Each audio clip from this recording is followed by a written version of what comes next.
Great. Hey, you guys. It was a great first day of school. I enjoyed meeting you guys and starting to do some math.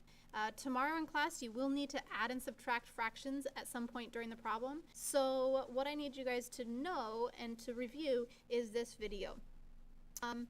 To begin, for 4 words, I'm going to review real fast, and then we're going to do 4 examples. You can pause, rewind, fast forward the video.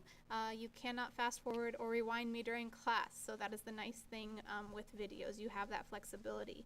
Also, this video will be here on my blog all semester long, so you can always go back to it if you need a little refresh or reminder.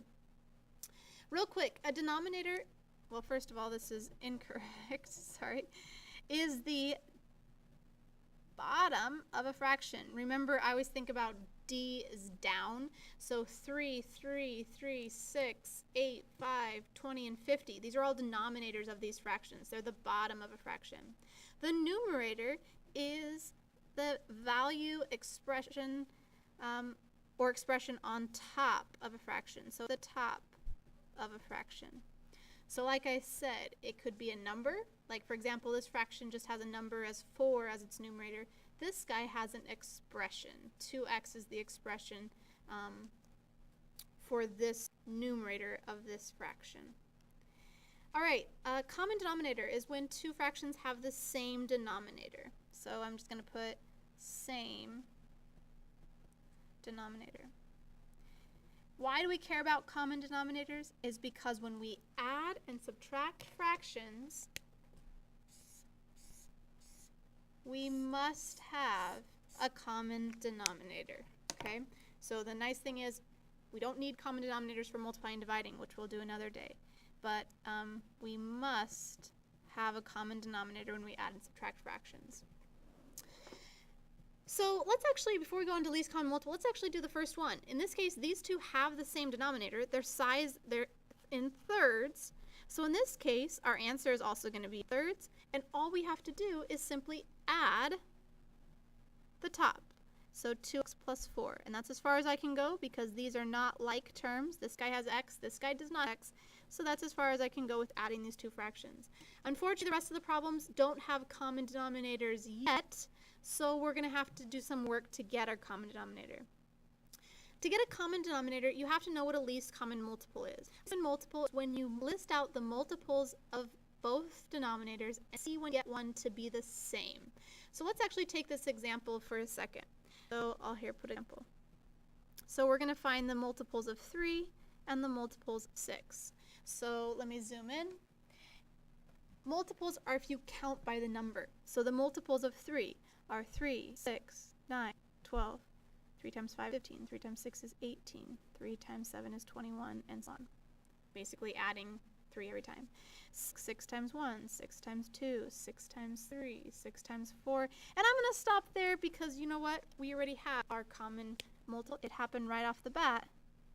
It was 6. So in this case, we would say that the LCM, least common multiple, of 3 and 6 is 6.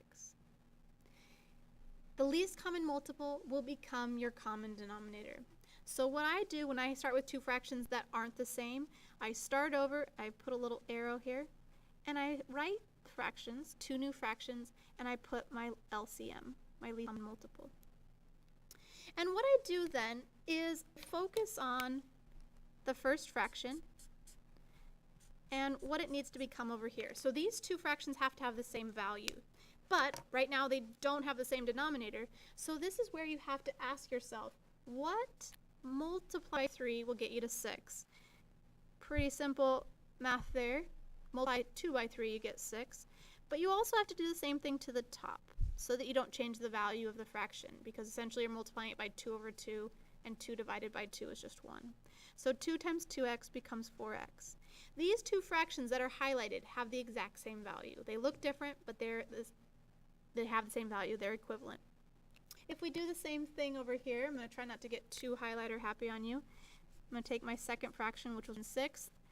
Oh, and this one, not much work to do because they have the same denominator. We don't have to even do this one. Okay, we wanted our denominator to be 6. So the nice thing is now, these two fractions now have common denominators. So we can, in this case it's adding, so we'll add the tops. So we have 4x plus 1 over 6. All right. Next problem, let's go ahead and take a look. Dang it, we don't have common denominators on this one. So let's list my multiples of 5 and my multiples of 8. 5, 10, 15. Now if you know your multiplication tables, you might be able to get away with not listing your times tables out, or your multiples. But if you struggle, 8 times 2 is 16, 8 times 3, 8 times 4, 8 times 5, there it is. There's my common multiples. So I do math a lot, and I sure as heck know my times table, so I knew that 40 was a common multiple, but I did the work here to show you. Another reason why I showed you. Let's go ahead and rewrite these two fractions. So, oh, this time they're being subtracted. Common denominator was going to be 40. So now let's look at the first one. 8 times what is 40? Now if you don't know it, you can go back to your table and look. 40 was the 5th number in the list. 1, 2, 3, 4, 5. So that means that 8 times 5 is 40. But I also have to multiply the top by 5. So 5 times 5 is 25. Likewise, 5 times what is 40? Well, we just said it. It's 8. But if you counted 1, 2, 3, 4, 5, 6, 7, 8, it's the 8th number in the list. So multiply top and bottom by 8. 8 times 3 is 24. Now I have common denominators and I'm subtracting, so I'm going to subtract the numerators. The top, 25 minus 24 is 1, and with adding and subtracting, the denominator stays what the denominator was once you got a common denominator. Multiplication and division are totally different, but with adding and subtracting, once you have a common denominator, it gets transferred over. That's the size of your pieces, okay?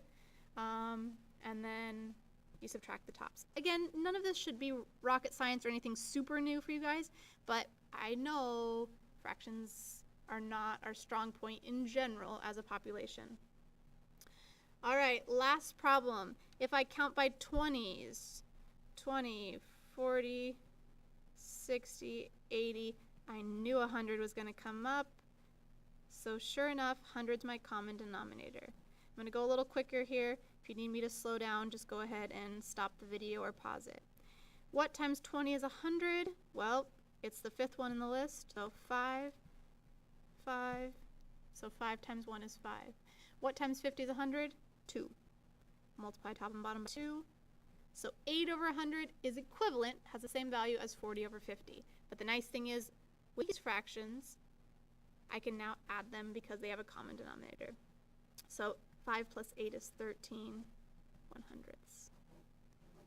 If you'd still like more help with this, I will be in the school by 8 o'clock tomorrow. You're welcome by and ask any questions about these problems or any questions about adding and subtracting fractions in general. Again, you guys, I'm really excited to start the school year. Today took a lot of energy out of me. Maybe I'm getting old, but I love being with you guys, and I love for all of you guys to become better and stronger mathematicians. I will see you tomorrow.